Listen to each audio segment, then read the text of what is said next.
یہود وہ امت ہے کہ معزول تو ہو گئی، جیسے ہی حضور آ گئے قرآن لے کر معزول ہو گئے. وہ جیسے کوئی ایک منصب ہے، اس منصب سے معزول کر دیے گئے، قتل نہیں کیا گیا، انہیں زندہ رکھا گیا. منصب تو اب قرآن آ گیا، محمد الرسول اللہ آ گئے صلی اللہ علیہ وسلم، اور کعبے کے گرد ایک نئی امت. وَكَذَلِكَ جَعَلْنَاكُمْ أُمَّةً وَسَطًا لِتَكُونُوا شُهَدَاءَ عَلَى النَّاسِ وَيَكُونَ الرَّسُولُ عَلَيْكُمْ شَهِيدًا. اگرچہ یہ امت 600 برس قبل قتل اور ختم ہونے کی مستحق ہو چکی تھی. کیوں؟ 600 برس قبل آئے تھے حضرت مسیح علیہ السلام، اور قرآن میں بھی ہے اور موجودہ بائبل میں بھی ہے کہ حضرت مسیح کو اسرائیل ہی کی طرف بھیجا گیا. صرف سورہ آل عمران میں ہے رسولاً الی بنی اسرائیل. یہ تو صرف محمد الرسول اللہ صلی اللہ علیہ وسلم ہے جنہیں پورے عالم انسانیت کی طرف بھیجا گیا. کوئی اور رسول تمام انسانوں کے لیے مبعوث نہیں ہوا. اور ابھی بائبل میں موجود ہے کہ میں صرف اسرائیل کے گھرانے کی کھوئی ہوئی بھیڑوں کی تلاش میں آیا ہوں. اسی لیے میں نے کہا تھا میں بھی امریکہ وغیرہ جاتا ہوں تو یہ اپنے پاکستانی ہندوستانی بھائی جو ہیں، یہ کھوئی ہوئی بھیڑیں وہاں جا کر جو ہیں وہ گم ہو گئی ہیں، ان گمشدہ بھیڑوں کی تلاش میں. تو اس کو اچھی طرح سمجھ لیجئے، حضرت مسیح کی بعثت تھی بنی اسرائیل کی طرف، اور بنی اسرائیل نے نہ صرف یہ کہ ان کو مانا نہیں، بلکہ الٹا اپنے بس پڑتے سولی پر چڑھا دیا. اپنے بس پڑتے، اس میرے الفاظ کو نوٹ کر لیجئے. گویا کہ یہ اب اس عذاب استیصال، آخری ہلاکت والے عذاب کے مستحق ہو گئے. لیکن یہ پوری انبیاء اور رسل کی تاریخ میں ایک استثناء ہے کہ اس میں جیسے آج کل ہم کہتے ہیں ججمنٹ ریزروڈ، حضرت مسیح کو اللہ نے زندہ اٹھا لیا، یہود کے اوپر لعنت تو کر دی، ختم نہیں کیا. سمجھ رہے ہیں میری بات کو؟ سن 70 سے ان پر عذاب آیا، حضرت مسیح سن 33 عیسوی میں اٹھائے گئے. سن 70 میں عذاب آ گیا ٹائٹس رومی کے ہاتھوں، وہ ہیکل سلیمانی بھی پھر دوبارہ گر گیا اور انہیں نکال دیا گیا ڈائسپورا سن 70 سے. لیکن ختم نہیں کیا گیا. یہ استثناء ہوا ہے. کیوں ہوا ہے؟ یہ بات پھر دوسری میری آج کی گفتگو میں بڑی کڑوی بات ہے، بہت کڑوی بات ہے. یہ جو دوسری امت جو جس سے کہ میں اور آپ ہیں، اور جو بہترین امت ہے، کنتم خیر امت، یہ جب طرز عمل وہی اختیار کرے گی جو یہودیوں نے کیا تھا، ان کو سزا ان ملعونوں کے ہاتھوں دلوائی جائے گی. بات سمجھ لیجئے میری. آپ کو معلوم ہے پھانسی کا پھندا کون ڈالتا ہے؟ چوڑا. اور ہندوستان میں مجھے بتایا مولانا امین حسن اصلاحی صاحب نے، وہ مشرقی یو پی سے ان کا تعلق ہے، اعظم گڑھ سے، کہ ہمارے علاقے میں یہ رواج تھا کہ اگر کوئی راجپوت شخص کوئی بہت گھناؤنا کوئی کام کرتا تھا تو اس کو جوتے لگواتے تھے چمار کے ہاتھوں. راجپوت کے سر پر راجپوت کا جوتا پڑا تو چلیے جوتا تو ہے لیکن ہے تو راجپوت کا.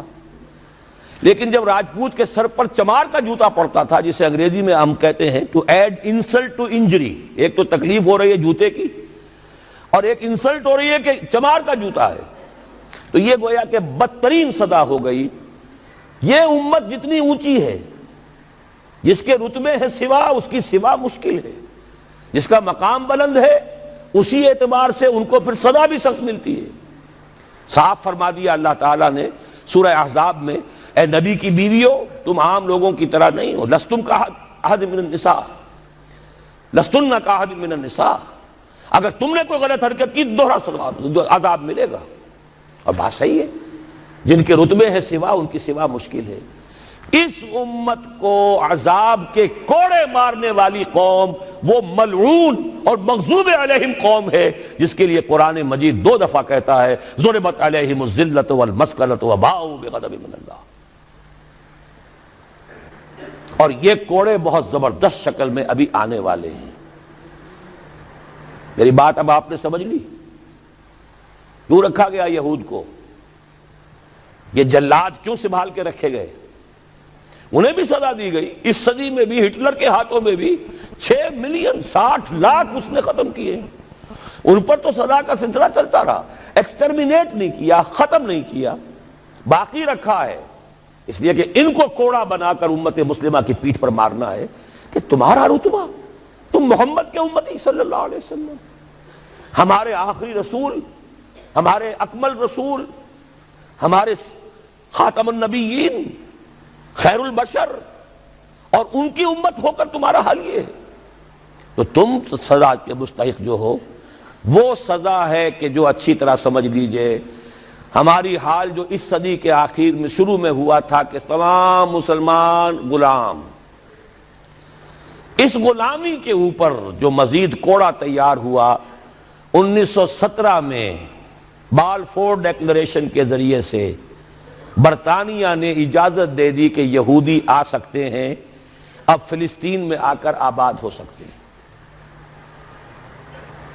وہ مکان خرید سکتے ہیں, جائیداد خرید سکتے ہیں, زمینیں خرید سکتے ہیں.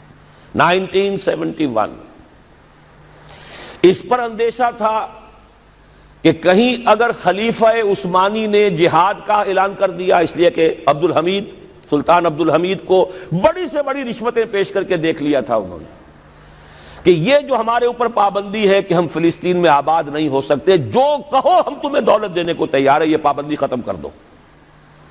سلطان عبد الحمید ویسے جو بھی کچھ تھے چھوڑ دیجئے, لیکن یہ کہ اس نے کہا کہ جو معاہدہ عمر نے کیا تھا رضی اللہ تعالی عنہ, میں پیچھے نہیں جاؤں گا. لہذا خلافت ختم کروا دی, اور کروائی کس کے ہاتھوں؟ ایک مسلمان کے ہاتھوں.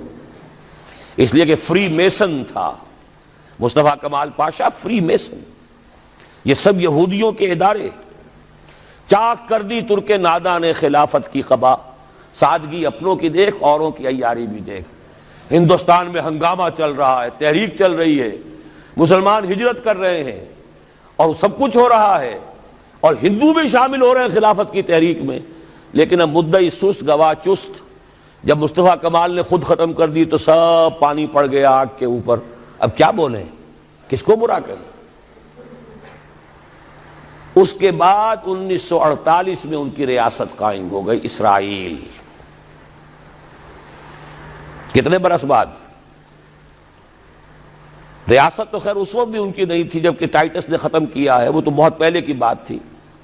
تقریباً 2000 سال بعد اسرائیل 1967 میں جنگ کروائی, اور یہ بالکل صدام کی طرح کا مسئلہ تھا. 1967 کی جنگ میں ایک سازش تھی. انہوں نے بطور مہرہ استعمال کیا جمال عبد الناصر کو, جس نے اچانک جو ہے ایلات کی بندرگاہ کو بلاک کر دیا. 1967 اس پر جھپٹا مارا ہے اسرائیل نے. ادھر سے سینائی لے لیا, ادھر سے گولان ہائٹس لے لیے, ادھر سے جو ہے West Bank of Jerusalem, West Bank of Jordan لے لیا. یہ 67 کی بات ہے. پھر عالم عرب میں ایک ملک ذرا نکلنے لگا تھا کہ شاید ایک کے پاس پیسہ بہت تھا, لیبیا کے پاس, وہ مدد کر سکتا تھا کسی مسلمان ملک کی کہ وہ ایٹم بم بنا لے.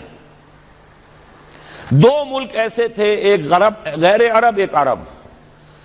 عراقیوں کے پاس کچھ صلاحیت معلوم ہو رہی تھی کہ کچھ دانت شاید نکل آئیں, جیسے دودھ کے دانت ہوتے ہیں تو شاید ایٹمی دانت نکل آئیں. وہ بھرکس ان کا نکالا ہے.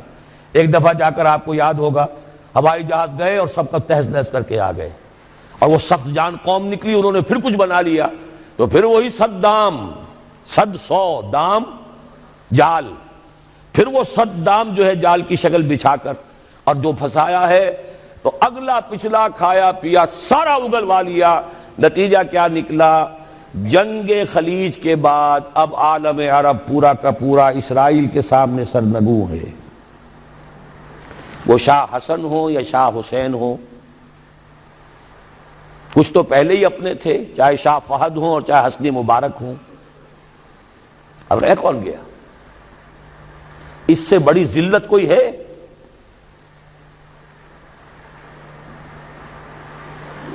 جن کے ساتھ ایک میز پر بیٹھنے کو تیار نہیں تھے, جن کے ساتھ گفتگو کو تیار نہیں تھے, اور بلا کر کہاں کھڑا کیا ہے؟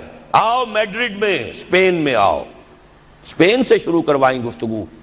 اور اسپین کون سی جگہ ہے؟ مسلمانوں کا دنیا میں سب سے بڑا قبرستان، جہاں 800 برس حکومت کی اور پھر ایک ایک بچہ ختم کر دیا گیا، نام و نشان مٹا دیا گیا۔ 1492 میں فال آف گرینیڈا ہوا ہے، سقوط غرناطہ، اور 1992 میں ٹھیک 500 برس بعد یہ نیگوسیشن شروع ہوئی ہیں میڈرڈ کے اندر۔ اور اب جو صورتحال ہو رہی ہے، آپ اخبارات میں پڑھ رہے ہوں گے، وہ نام نہاد صلح کو توڑنے کے اوپر تلا بیٹھا ہوا اسرائیل۔ کیا ہوگا؟ ابھی میں ادھر جانا نہیں چاہتا۔ بہت بڑا ہنگامہ آ رہا ہے، بہت بڑا ہنگامہ آ رہا ہے، اور سب سے بڑا یہ عذاب کا کوڑا جو ہے یہودیوں کے ہاتھوں کس پر پڑے گا؟ عربوں پر۔ کیوں پڑے گا؟ اس لیے پڑے گا کہ اس امت مسلمہ میں عربوں کی فضیلت سب سے اونچی ہے۔ اصول تو وہی ہے، جن کے رتبے ہیں سوا ان کی سوا مشکل ہے۔ عرب کون ہیں؟ جن میں سے حضور تھے صلی اللہ علیہ وسلم۔ یہ رتبہ بلند ملا جس کو مل گیا، ہر مدعی کے واسطے دار و رسن کہاں۔ عرب کون ہیں؟ جن کی مادری زبان میں اللہ کا کلام ہے۔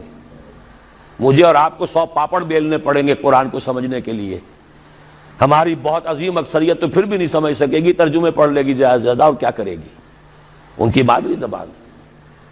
انہوں نے جب پیٹھ دکھائی اور اس صدی میں کولونیل رول سے آزاد بظاہر ہو جانے کے باوجود کسی نے قبلہ راست کردم، کسی نے وہ قبلہ کر لیا واشنگٹن کی طرف، کسی نے کر لیا ماسکو کی طرف، تو بدترین سزا کے وہی مستحق ہیں۔ اور جان لیجئے کہ وہ ہولوکاسٹ مڈل ایسٹ میں آنے والا ہے، آرمگڈون، الملحمۃ العظمیٰ۔ میں نے یہ ساری چیزیں اپنی ایک کتاب میں لکھ دی ہیں، سابقہ اور موجودہ مسلمان امتوں کا ماضی، حال اور مستقبل۔ ایک موجودہ امت مسلمہ ہے ہم، ایک سابقہ امت مسلمہ ہے معزول شدہ، وہ ہیں یہود، اب بھی موجود ہیں، امت موسیٰ ہے، صاحب تورات ہے۔ ان کا ماضی کیا ہے، حال کیا ہے، مستقبل کیا ہے؟ مستقبل میں سب سے بڑا پیچ جو پڑنے والا ہے، جیسے پتنگوں کا پیچ ہوتا ہے، ان دو امتوں کا ہے۔ مڈل ایسٹ سب سے بڑی جنگ، تاریخ انسانی کی عظیم ترین جنگ کا میدان بنے گا، جس کو حضور نے نام دیا الملحمۃ العظمیٰ، عظیم ترین جنگ۔ احادیث موجود ہے میری اس کتاب کے اندر، حوالوں کے ساتھ ہے، ٹیکسٹ کے ساتھ ہے۔ ویل للعرب من شر قد اقترب، ہلاکت اور بربادی ہے عرب کے لیے اس شر سے جو قریب آ چکا ہے۔ لیکن اب یہ بات تو پھر میرے اور آپ کے لیے ذرا دور کی ہو گئی۔ تیسری کڑوی بات اب آ رہی ہے۔ ابھی تو عربوں کی بات تھی نا۔ 120 کروڑ میں نے آپ کو بتایا تھا کہ مسلمان دنیا میں ہیں، ان میں 20 پلس 22-23 ہوں گے عرب ہیں، باقی 1 ارب 100 کروڑ یہ کون ہے؟ نان عرب، امیین، امیین نہیں آخرین، امیین تو وہ عرب ہیں۔ ان میں سے بقیہ میں سے سب سے بڑی مجرم قوم میں اور آپ ہیں۔ ہندوستان کا مسلمان نہیں، انڈونیشیا کا نہیں، ایران کا نہیں، ترکستان کا نہیں، افریقہ کا نہیں۔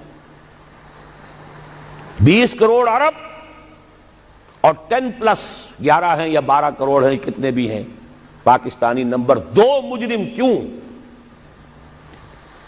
انہوں نے ایک ملک بنوایا اسلام کے نام پر،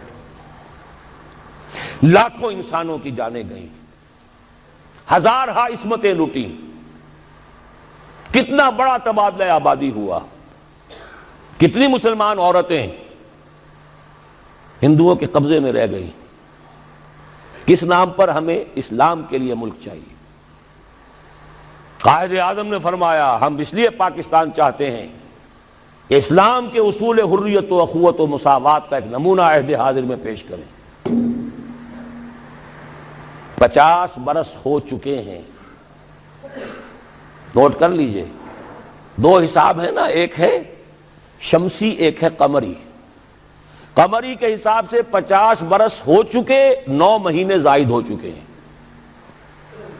شمسی حساب سے 50 برس میں 9 مہینے کم ہیں، بس اتنا ہی فرق ہے۔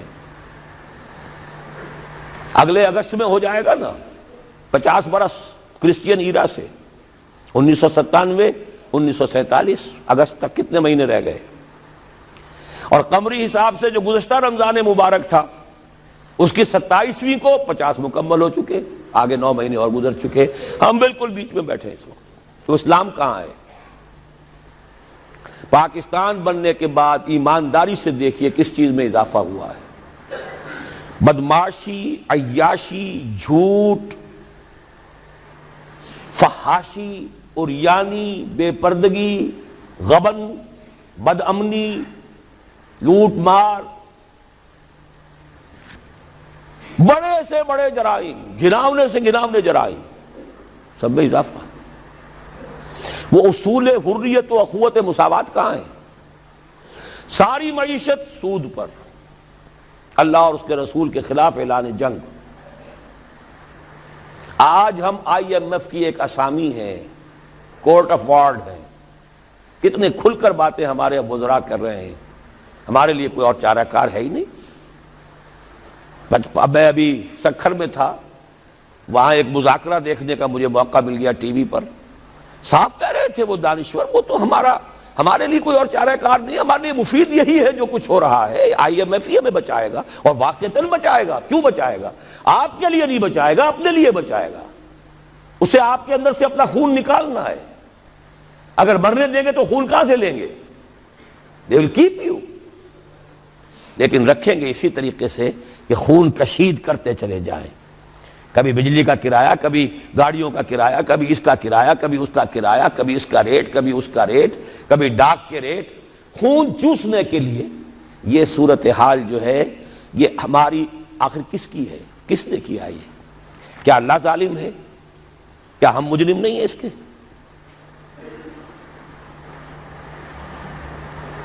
یہ اجتماعی جرم، اور کوئی ملک اسلام کے نام پر نہیں بنا، اچھی طرح نوٹ کر لیجئے۔ انڈونیشیا میں تحریک چلی، وہ ملائی نیشنلزم کے نام پر، ملے نیشنلزم۔